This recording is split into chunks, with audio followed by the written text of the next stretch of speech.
एक गांव में दो पड़ोसी थे जो बचपन के अच्छे मित्र थे, जिनका नाम रमेश और कलुआ था।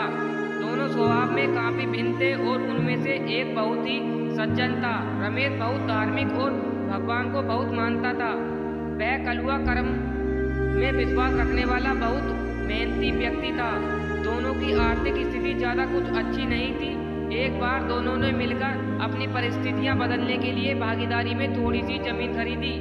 उनका विचार था कि इस जमीन में वह अच्छी फसल उगाकर उसको बेचेंगे और अच्छा धन कमाएंगे।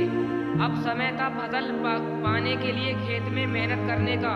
मेहनती कलुआ खेत में काफी ईमानदारी से मेहनत करता, लेकिन रमेश खेत से दूर ही रहता था और मंदिर में जाकर भगवान से अच्छी फसल की उपज के लिए पूजा प्रार्थना करता था। समय बीतता गया और कुछ समय बाद खेत की फसल पककर अच्छे से तैयार हो गई। रमेश कहने लगा कि यह फसल मेरी प्रार्थना करने से अच्छी हुई है। इस फसल को दोनों ने व्यापारी को बेच दी, जिसके बदले उन्होंने व्यापारी से काफी पैसे मिले। अब बारी थी पैसों के बंटवारे की, तो घर आकर कलुआ ने रमेश से विनती की कि इस धन का ज्यादा हिस्सा उसे दिया जाए, क्योंकि उसी ने खेत में ज्यादा मेहनत की है। इस बात से असहमति दर्शाते हुए रमेश बोला, नहीं, धन का तुम्हें से ज्यादा हिस्सा मुझे मिलना चाहिए, क्योंकि मैंने भगवान से इसकी प्रार्थना की, तभी हमको इतनी अच्छी फसल हुई है। मेरी भक्ति और भगवान के बिना ये संभव नहीं होता। दोनों ही अपनी अपनी बात पर अड़े हुए थे। वह दोनों इस बात को आपस में नहीं सुलझा सके।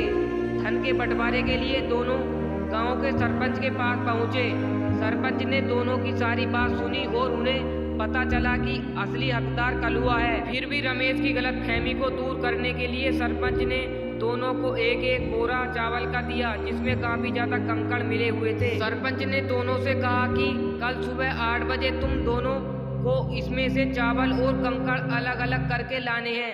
कल तुम दोनों के चावल देखकर ही मैं फैसला करूंगा कि इस धन का बड़ा हिस्सेदार किसको मिलना चाहिए।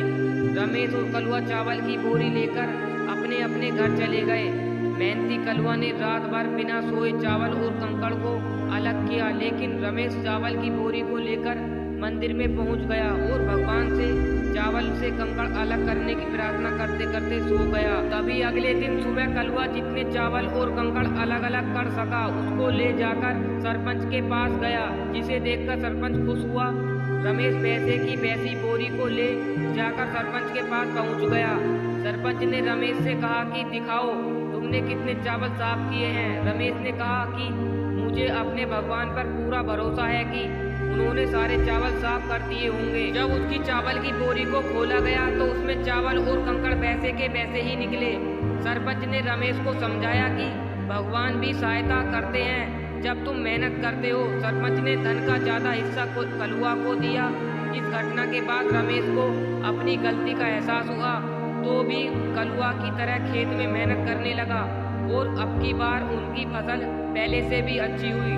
दोस्तों, इस कहानी से हमें यही सीख मिलती है कि हमें कभी भी सब कुछ भगवान भरोसे नहीं छोड़ना चाहिए, क्योंकि भगवान हमेशा उसका साथ देते हैं जो कर्म करना नहीं छोड़ता। इसलिए हमें किसी भी क्षेत्र में सफलता पाने के लिए जरूरत है मेहनत करनी चाहिए, क्योंकि अगर आपको भी किसी भी क्षेत्र में कोई भी परेशानी हो तो आप हमसे बेझिझक कमेंट करके पूछ सकते हैं। ऐसी रोचक कहानी सुनने के लिए हमारे चैनल को सब्सक्राइब करके बेल आइकन ऑन कर लेना। जय हिंद, जय भारत।